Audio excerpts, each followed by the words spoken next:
aparece todo, ¿ya? Consideran que el problema de Chernobyl no es tanto un problema de las patologías, es un problema psicológico, ¿ya? Y ese problema psicológico permitió la emergencia, y ahí nuevamente la emergencia, de un fenómeno que se llama la radiofobia. La radiofobia es un fenómeno en el cual las personas ven o sienten la radioactividad en todo lugar, ¿no? O sea, de que consideran de que la radioactividad le ha provocado, digamos, una destructuración del sistema cognitivo y que todo está relacionado al problema psiquiátrico. En otras palabras, la gente de Chernobyl se volvieron locos. Pero sin embargo, no hay ni un estudio, digamos, en la psiquiatría para saber si verdaderamente es eso. El problema es que cuando tú estás con las personas son totalmente normales, ¿ya? Es simplemente una forma de decir, es una manera de minimizar el impacto, ¿no? ¿Por qué tú crees que la OMS no ha hecho los estudios que debieran haberse hecho con lo que tú mencionas? Porque yo creo que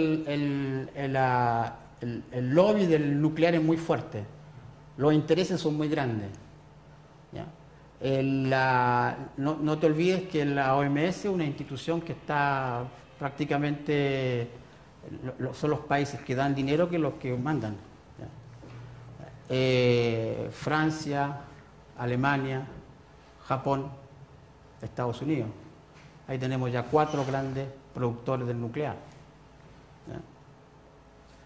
¿ya? La organización Euratom, que es una organización europea del átomo, Francia, Alemania, Inglaterra,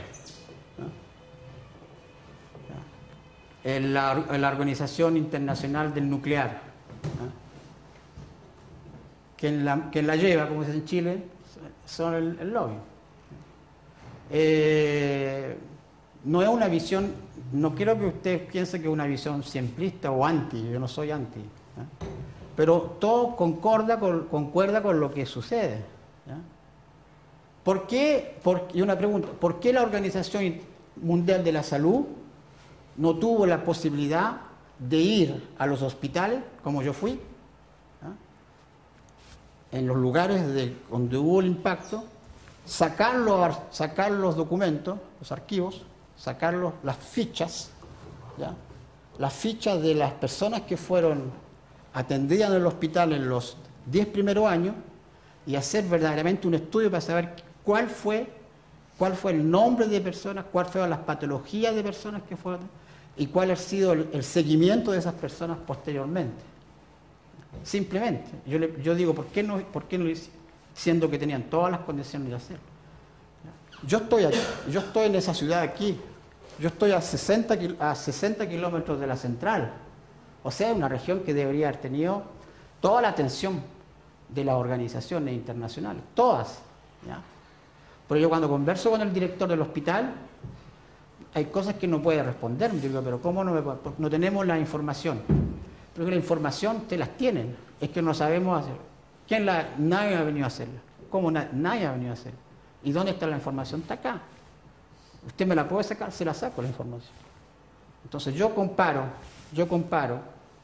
ese caso, no es menor, o sea, estamos a 60, ¿no? Y yo saco toda la información, ¿ya? Y yo hago un estudio sobre la evolución de las patologías tiroides. O sea, yo sé cuánto es importante en esa región el número de personas que hoy día son adultos, que tienen cáncer a la tiroides.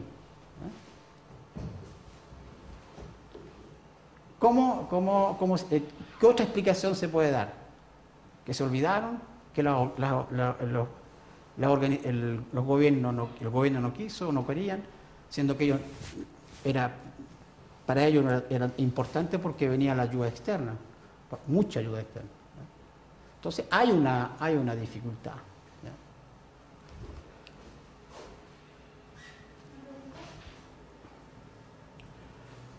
Ya. ¿Di?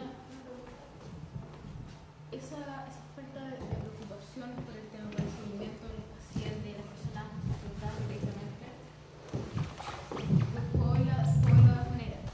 Una, que puede ser simplemente decir, bueno, no sacamos nada para hacer el seguimiento y saber qué es lo que está pasando si de todas maneras no tenemos cómo resolverlo. O otra, y decir simplemente no importa nada. Sí.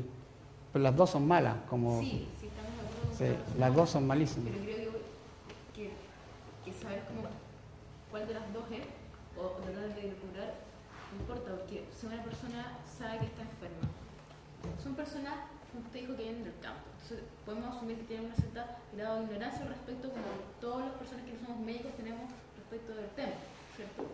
Y si una persona, si tú estás enfermo, tal vez tu hijo también está enfermo, tu nieto también, pero puede que tu bisnieto ya no vaya a transmitir la enfermedad. Al hacer un seguimiento que no tenga información tal que diga, no sabes qué, van a haber 25 generaciones de familia que van a estar mal, tal vez esa persona va a dar menos ganas de seguir, aunque siempre esté pasando en el pasado, de no seguir esa futuro. Que es muy cruel, como recién decía. Es que no sé qué estamos hablando de. Pero, por ejemplo, si yo fuera mamá y tengo una hija que está súper mal, prefiero no decírselo, para que siga adelante, de alguna manera, que le dé alguna fuerza. Por último, la esperanza de que eso va a poder cambiar. ¿Cachai? Es como pero no ciudadano.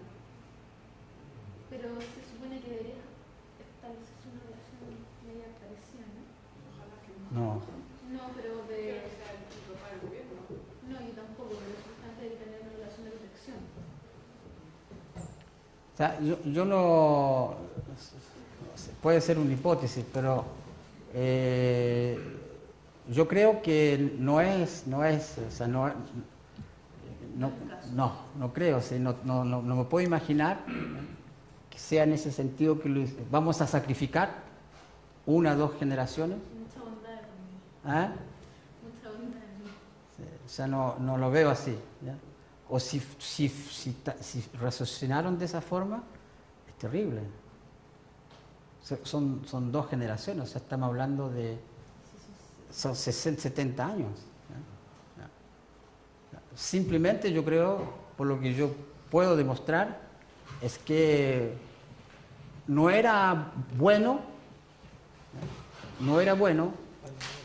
para el negocio. Digamos las cuestiones claramente, si la palabra está dicha aquí. No era buena para el negocio. Y no te olvides que el negocio quedó parado del 86 hasta el 2005, 2006, casi 20 años. El negocio, el negocio que hoy día vuelve nuevamente el negocio. Y ustedes hacen parte del negocio. Están en la lista. Están en la lista. El Brasil tiene 9 pedidos, 9 reactores. ¿Ustedes dicen Chile, Chile? sí. Chile. Oye, ya, pero Alemania en un minuto no como que era como reticente. Sí. Se negaba un poco en el Sí, lo sacaron como prioridad. Los alemanes fueron muy pragmáticos, sí, porque recibieron mucho, yo creo que eso los sensibilizó, estuvieron muy presentes en el accidente, sí. como, entre comillas, como ayuda humanitaria. Pero tú nombraste a Alemania como los interesados en general. Sí, pero yo creo que vivieron un momento de ambigüedad importante hasta que el gobierno del SPD tomó una decisión, que fue una decisión porque venía mucho de la opinión pública. O sea, no fue ellos que... La opinión pública, y además había una tradición en Alemania que era muy fuerte esa hora. Entonces la opinión pública lo obligó a abandonar provisoriamente. Ahora volvieron. Esta cosa está abierta el debate. Pero lo abandonaron, salió de la pauta política. La pauta es vamos a disminuir en el tiempo la importancia del nuclear en la energía. Pero hubo para mí una presión muy fuerte de la sociedad civil, ¿ya? Y que coincidió con lo que había sucedido. Pero ahora venden igual. Sí, es el business que vale. Van a vender igual. Ellos no van a tener, pero van a vender para afuera. Para afuera. Sí. Una pregunta. La energía nuclear representa, no sé, el 30% de la energía total del mundo, aproximadamente. 33, sí. hace un par de meses atrás hubo un accidente de una plataforma petrolera, que es la otra forma de energía. Sí. Y esa, tanto el accidente como las repercusiones del accidente fueron seguidos casi online, minuto a minuto, monitoreado. Lo que uno diría es que el lobby de la energía nuclear es tan fuerte como para tapar, en el fondo todo esto, tratar de tapar toda la información. Es mucho más fuerte que el lobby del petróleo. Es que, lo que pasa, como que siento, Sí. a ver, No, estas teorías conspirativas, Sí, no. como que hay... Sí, no, Entonces, yo eso entiendo, como que... entiendo bien. En lo que, mire, para colocar las dos cosas en la balanza, vamos a decir así. ¿Ya? Un accidente del petróleo, lo que pasó en las costas americanas, ¿ya? Lo que puede pasar en las costas brasileñas dentro de poco. ¿Ya? Hay la posibilidad, hay condición hoy día, tecnología para poder revertir la situación en caso de una catástrofe. ¿Ya? Hay cosas que son irreversibles, ¿ya? Evidentemente. No estoy diciendo que el nuclear o el petróleo son dos, digamos, para mí son dos energías en el cual una, la energía nuclear, es irreversible. Irreversible. Yo recibí tanto porcentaje de contaminación. Ya. No, espérese un poquito. Yo recibí tanto, mis células desaparecen. Yo estoy contaminado, no hay una regeneración de las células. El tiempo es mucho más importante, o sea, un elemento contaminante, el 136, el cesium 136, 137, perdón, ¿ya? Son 60 años para la autodestrucción. Y bueno, yo meto las manos al fuego si son 60 años. ¿Ya? ¿Por qué no hemos vivido nunca una situación de esa? El strontium 90 son 90 y poco años. ¿Ya? El plutonium son 100 a 220 años. ¿Ya? O sea, el tiempo es mucho para una sociedad. No se le puede pedir a una sociedad, esperen 60 años, nosotros después de 60 años las cosas van a cambiar. ¿Ya? Hay situaciones irreversibles. En el petróleo, en las catástrofes que usted colocó del petróleo, que puede ser un buen ejemplo. ¿Ya? Hoy día, por ejemplo, se dice que lo que sucedió en las costas americanas, ya hay una recuperación. ¿Ya? Y eso sucede, digamos, no estoy minimizando el impacto tampoco, ¿eh? Pero sí eso está fuera de mi cosmovisión, lo que quiero decir. Está más allá. ¿Ya? Sí, el mar está contaminado, no va a haber más la pesca que tengo, ¿ya? Pero yo estoy en mi lugar, tengo mi lugar donde yo tengo mi hábitat, tengo mi lugar donde yo sigo viviendo. No, yo no puedo, allá la gente no puede vivir más, no están más, pierde el análisis económico de Ricardo es interesante en ese sentido, ¿ya? Porque ahí estamos en una situación real, ¿ya? Ahí no hay simplemente costo y beneficio a corto plazo, ¿ya? Entonces, la magnitud de esta catástrofe colectivamente distinta, y como es colectivamente distinta ya no es manejable, ya es como el horror.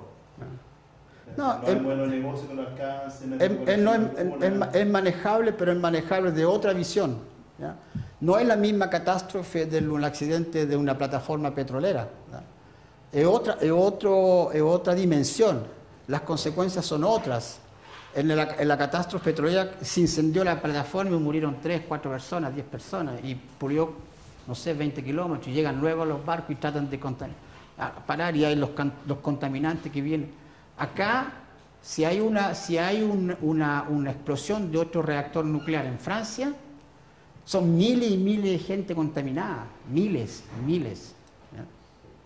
Y miles de gente que vamos a tener que salir también porque no se puede, no vamos a poder vivir en el lugar contaminado. O sea, no sé si me explico, no sé si la idea que yo, no es que yo sea antinuclear, no soy antinuclear primario, soy antinuclear a través de lo que observé. Y no lo puedo comparar con dos cosas que son diferentes. O sea, no es comparable en el sentido de la dimensión de la catástrofe, no es comparable. Aparte que el contexto donde sucede también es distinto. Es distinto. Hoy en día yo Claro. me imagino que si llegase a pasar algo de ese estilo, el seguimiento de los medios de comunicación sería Distinto. El periodismo ciudadano Claro, no exacto. alza, por tanto, Exacto. Internet mantiene la Sí. La visibilidad. La visibilidad. Claro, sí. Esa es la gran diferencia, y esto lo mencionaste al comienzo. Yo Sí. creo que ese es un impacto Claro, enorme. sí, sí. Yo estoy pensando en las catástrofes petroleras que han habido. Sí. Han sido pocas las que han pasado invisibles porque no se puede. Claro. Yo me acuerdo del tema del La Exxon Mancha. Valdez. ¿Quién se Claro. acuerda del Exxon Valdez? Estuvieron como 20 años tratando de recuperar Alaska por el Exxon Valdez. El Exxon Valdez quedó casi como un hito.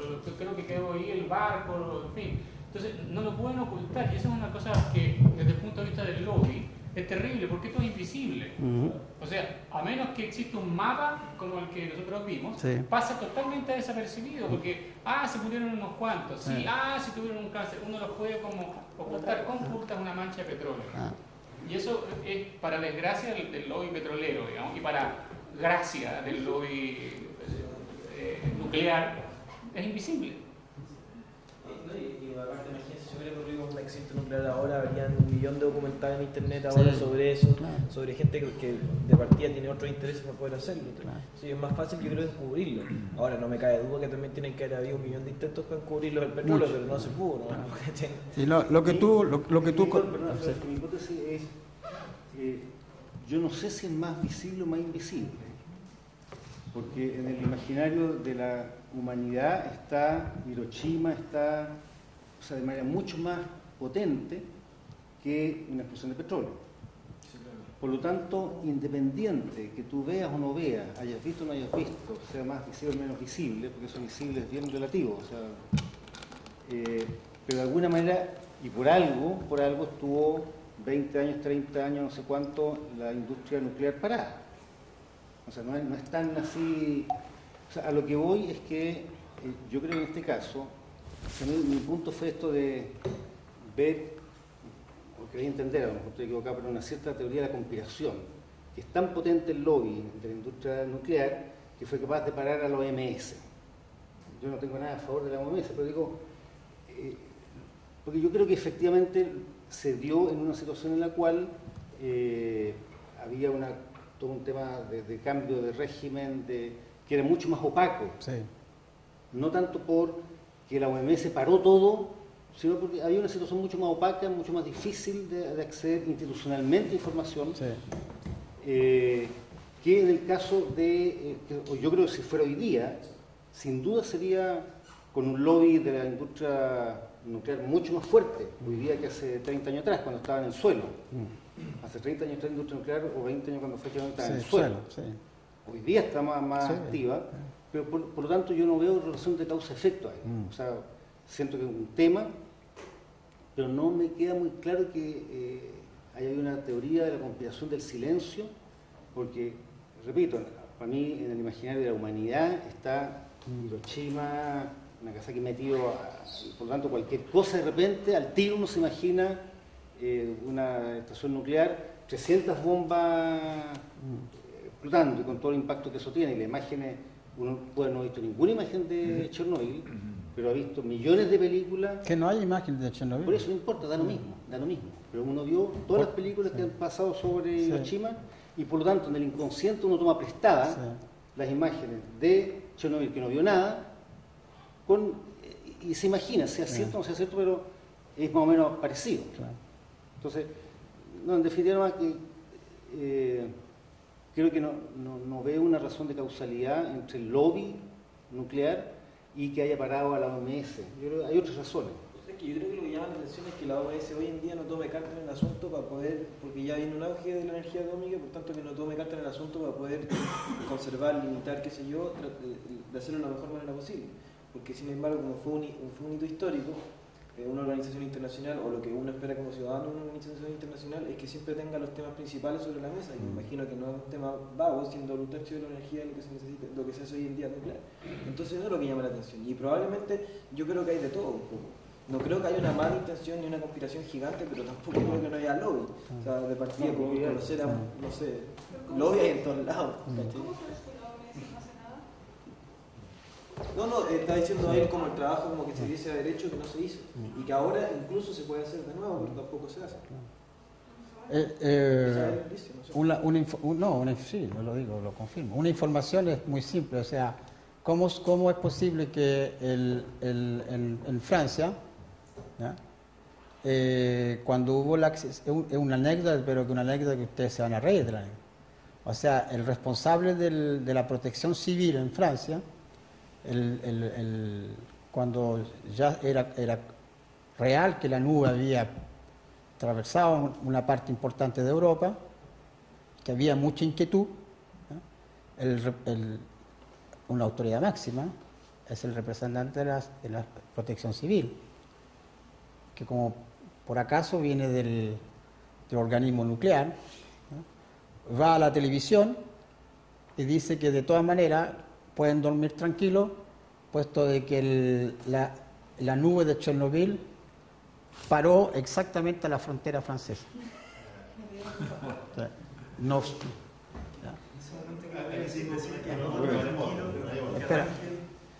No, no, simplemente decir que en una buena parte del noreste de la Francia y sureste, es decir, simplemente tengan cuidado, que la nube ha atravesado esta región y por lo tanto, sí, no sé. ¿Qué es tener cuidado cuando la radiación está... No, pero no salgan no compren verduras, no beban leche, son cosas muy simples. Claro, son cosas simples, pero da la ignorancia del tema. Pero no hay ignorancia, o sea, ahí hay una cultura muy fuerte, ¿entiendes? Claro, pero la gente no se asustaría más y no generaría una crisis. No, pero es peor. No, mira, es peor que venga a decirle ahora, o sea, las primeras verdaderas cartas de la contaminación oficial, ¿no? Después de todo un cuento, aparecieron en el 2005. ¿Ya? En el 2005 se pudo saber efectivamente, a través de las cartas, cuál fue el volumen de contaminantes de esas regiones. Entonces, mucha gente de esas regiones pidieron una respuesta, o sea, pero ¿por qué lo tengo que saber 20 años después? Y mi médico sabe lo que me dice, que mi problema que yo tuve a la tiroides fue consecuente de eso, lo que sucedió en Francia. ¿Y a quién me dirijo ahora para que me dé una respuesta 20 años después?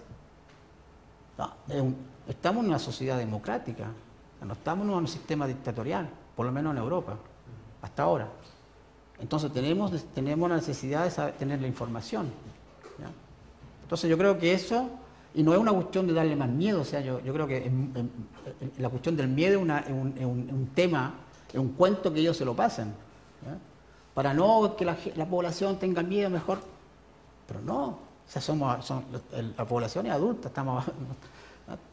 Si tú le das toda la información, si tú le explicas, ¿ya? ¿Cuál es?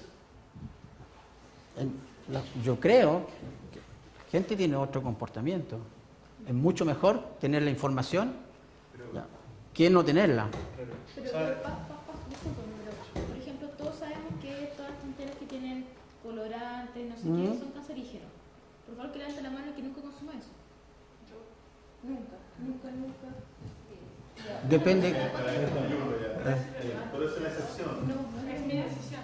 Sí, está me bien. dice la etiqueta que es cancerígeno. Está bien, pero teniendo la información, tú el resto de las personas que estamos no tomamos esa decisión. Pero la sabes. No, Si te la comes sin saber, ¿Ah? y si te la comieras sin saber. Bueno, es por eso que se genera. Pero también está la otra opción, que al dar la información tú generes que la población ocurra otro tipo de reacciones. Como por ejemplo, todo se va arrancando de donde viene la luz. Como el mismo tema de la presentación, o sea, cómo manejo una crisis. O sea, ejemplo, si yo le digo aquí que hay alguien enfermo y el resto, o sea, tiene una ébola o algo así, o en una sociedad grande, se genera una emergencia misma el sistema de cómo reacciona la gente. Entonces, dentro de ese momento local en el tiempo y la historia. Hubiese preferido que no diera la alarma de tsunami, Sí. para que no corriera. Claro. Bueno, no se No es eso, es la contraparte, que ninguna de las dos cosas, por lo menos ninguna de las dos me parece una buena opción. Un tema de tratar de entender el por qué se... Como si lo ponen tapete. Porque hacer como una confabulación es como, no sé, mucho como... Vamos a continuar para que Alfredo ya vaya sintetizando Ya. las conclusiones. Bueno, entonces yo voy a ir cerrando mi charla y la voy a ir cerrando con algunos temas que van a quedar abiertos, ¿ya? Y que tienen, digamos, también tienen mucha discusión y mucha polémica también, ¿ya? Entonces lo voy a cerrar con un tema que para mí es un tema bastante fuerte y que me ha permitido, digamos, de llevar algunos conceptos a la práctica y que toda la idea de la relación visible e invisible con el trabajo, digamos, de cartas que nosotros pedimos a las personas de hacer. O sea, trabajamos con las personas para decir, bueno, estas son las cartografías oficiales, vamos a ver cómo ustedes se sitúan en el tiempo, en el espacio, digamos, con esas cartografías, qué es lo que hay, digamos, de dónde está lo visible y dónde está lo invisible, ¿ya? Y lo visible de la contaminación, para mí, fueron la manera como pudimos objetivar aquello que ellos tenían en el imaginario, ¿ya? O sea, cosas muy simples. Por ejemplo, lugares donde iban a coger callampas, ¿ya? Mostrarle objetivamente cuál era, digamos, cuál era el grado de contaminación y cómo ellos podían, puesto que habían decidido, hay una decisión de ellos de quedarse en el lugar, ¿eh? Mucha gente nos criticó y me criticó abiertamente que nosotros estábamos caucionando el hecho que la gente se quede ahí, ¿ya? Críticas por internet muy fuertes, me acusando que yo era cómplice de una situación, ¿ya? Que esas personas no deberían estar ahí. Pero ¿quién le dice a esa persona de irse? Yo no le podía decir, váyanse de allá. ¿Por qué yo tengo que decirles, váyanse? Ellos no quieren irse. Entonces, ¿cómo no quieren irse? Hay que buscar con ellos la forma de poder tener una salida a su vida cotidiana, de otra forma, ¿ya? Y una de las salidas fue de intentar de ver cómo ellos, con sus conocimientos ancestrales, locales, cómo ellos podían moverse, digamos, en esa complejidad de la contaminación. Entonces ese fue un tema que, algunas cosas que escribí, tengo un libro también que está en esa onda, sobre lo visible y invisible. Eso permitió una fenomenología de la invisibilidad. Me inspiré bastante de la fenomenología francesa, ¿ya? Y eso me llevó a elaborar un marco, digamos, una reflexión sobre esta cuestión de lo invisible, ¿ya? Entonces es un tema importante para mí.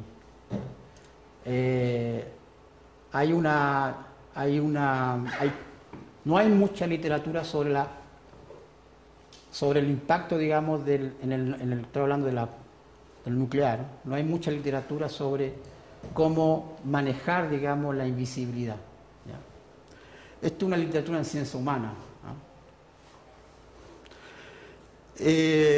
Otro tema importante, aquí ya son temas más o menos, que yo traté de colocar acá.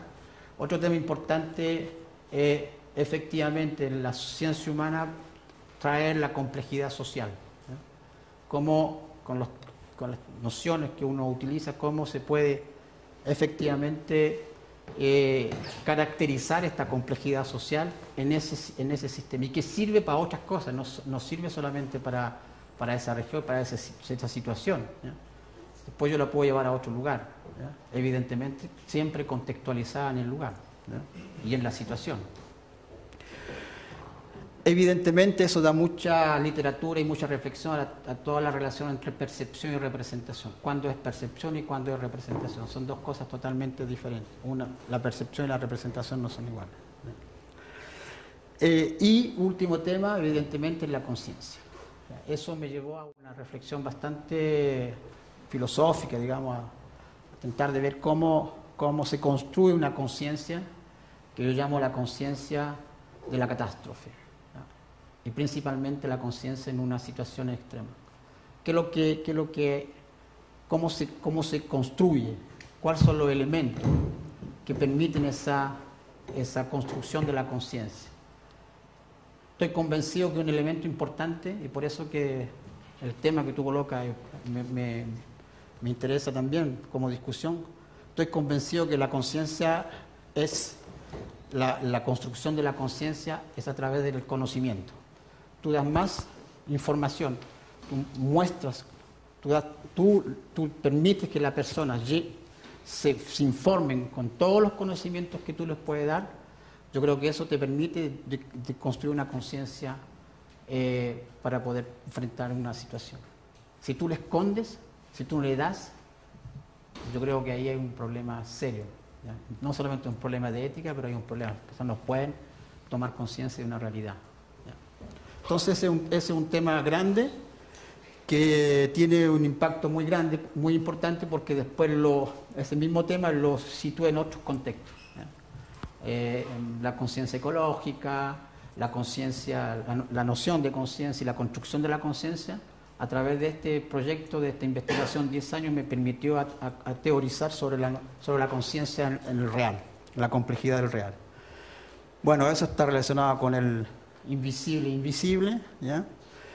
Eso también está dentro de la categoría de la complejidad social, como la noción de desorden y de orden son efectivas en una situación de catástrofe. Eso también está relacionado, y muchas gracias por todo.